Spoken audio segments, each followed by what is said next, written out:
Hey, Chad Tomaszewski back here with my second guest today, Wilf Mulder, Vice President of Safety and Security over at JVC Kenwood. I've known Wilf for a really long time, really looking forward to diving into the discussion with him. He's got some cool radios he's brought here that we get to use for fire and life safety and throughout the oil and gas and mining industry. Catch up with us. I'm Chad Tomaszewski, Chief Growth Officer with Trident Communications. We're talking to industry leaders about the technology that's changing their business. This is TSI Today. Hey, we're back here with Wilf on TSI Today. We're talking about LMR Solutions. LMR, there's so many different acronyms in our business, and where do you even start to try and to decipher all of them? LMR for our audience is Land Mobile Radios, and Wilf, we've got you here today to talk a little bit about two-way technologies and all the different solutions that Kenwood brings to the table today, which is vast. If we look at two-way radio's history, a lot of people might think that it's a technology of the past, that it is a technology that is kind of going to see an end of life soon. That's simply not the case. From first responders, whether that's EMS or firefighters, police services, military, oil and gas, we just see it happening everywhere where land mobile radio solutions are absolutely a must. Talk to us a little bit about why we're never going to see the end of a two-way radio. Well, I just think that the principle behind radio, where it's push to talk, right? You push to talk, it's one to many. It can be just radio to radio. In some cases, you don't need additional infrastructure to facilitate that communication. Or if you're talking to larger groups over larger areas, yeah, there's systems and an infrastructure that'll support that. But just the basis of push to talk, one to many, and communicate what you need to have communicated. For sure. If we look back at your career, what is the most significant changes we've seen in two-way? You've been doing this for quite some time now. Yeah. So, I mean, a lot of people might call them that dirty word, walkie-talkies that you can pick up at a Walmart. But when we're talking about a professional solution like what Ken was bringing to the table, a two-way radio service, there's a lot of intricate details that are missed by the layman. So what are some of the technologies you've seen that have been just big leaps inside the evolution? Yeah, I think the biggest leap or the biggest change that I've seen is the digital migration, right? So going from analog radios that are somewhat susceptible to noise or maybe have some limitations to go to digital. Right, so of course digital provides you with security, encryption, caller ID, but also enhanced coverage and also more spectrum efficient. Right, so you're able to take more radio channels in that finite spectrum that's available to you as a radio user, and digital will allow you to make better use of that. Okay, so what are some of the obstacles that we had to overcome going from analog to digital? Yeah, I think it revolves around the user experience, right? So people say digital sounds different, and to a certain degree it does, but it's just ensuring that the user is more disciplined on how they use the radio. And what I mean by that is make sure that you're speaking 2 to 4 centimeters away from the microphone. With analog, you could cheat a little bit and have the microphone a little bit further away, but with digital, it speak 2 to 4 centimeters away. That will ensure that the advantages of digital as it relates to noise suppression is addressed. So you're actually going to have a much clearer sounding transmission with digital, where all that background noise is eliminated, for example. Excellent. Let's jump into some of the technologies Kenwood provides. I'm looking here, I've got some fancy radios that we get to play with all the time, yeah. And a lot of our clients get to utilize great solutions, but I gotta tell you, there's a green one sitting on the table here right now that's really got my attention. Tell us all about that. Yeah, so this is actually our newest radio we've just in the midst of introducing. It's our VP8000. And what's exciting about this radio is it is tri-band. So you can do VHF, UHF, 700-800 megahertz. And it supports multiple digital modes. So you can use it at P25, phase 1, phase 2, so ideally suited for first responders, but you can also do DMR.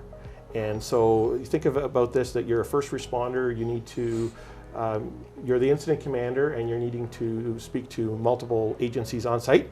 So you've got your P25, so you're talking to your first responder agencies, adjacent fire departments, whatever, and you're needing to talk to just a conventional VHF user, or you're needing to talk to the public works department that may have a DMR solution. So this radio does all that. So again, tri-band, multiple digital modes.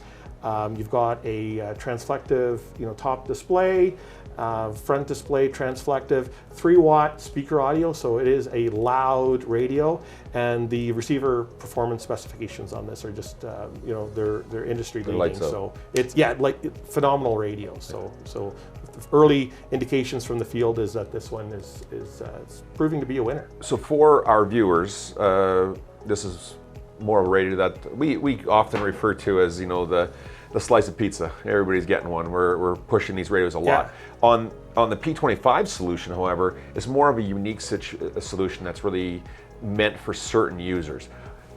Tell our audience a little bit about what the P25 protocol really is and why it's so necessary for us to have it. Yeah, so P25 is a digital technology that was developed by an association, APCO, but it's for multi-vendors. So the multi-vendors can, you can have different radio brands talk to each other on the same system. So, and P25 again really was developed around that public safety market, but it's also highly used in petrochemical and some other select industries as well. Definitely is, yeah.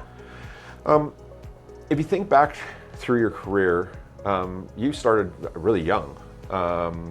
15, I believe it was, playing with radios, which is fantastic. How has it evolved now? And there's a specific reason why I'm asking this question, Wilf. I think your story is fantastic, and I think there is an opportunity for young people that might be watching this to listen to how you got to where you are today. VP at Kenwood, fantastic, congratulations on the new role.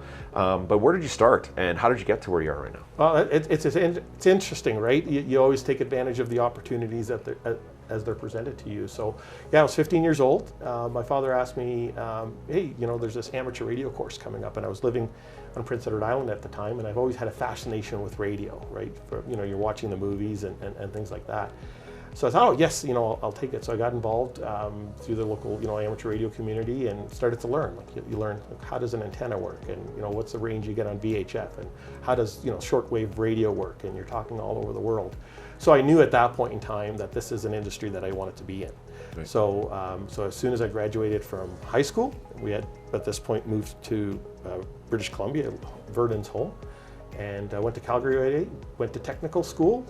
Spent 2 years there, came back to Vernon, started working for a radio shop a few months later, and that's how my career started in the radio industry. And then went from a local radio shop as a technician to then working for Kenwood, in a sales role, looking after Western Canada, to now looking after the communications division for Canada. What a great path! That's fantastic.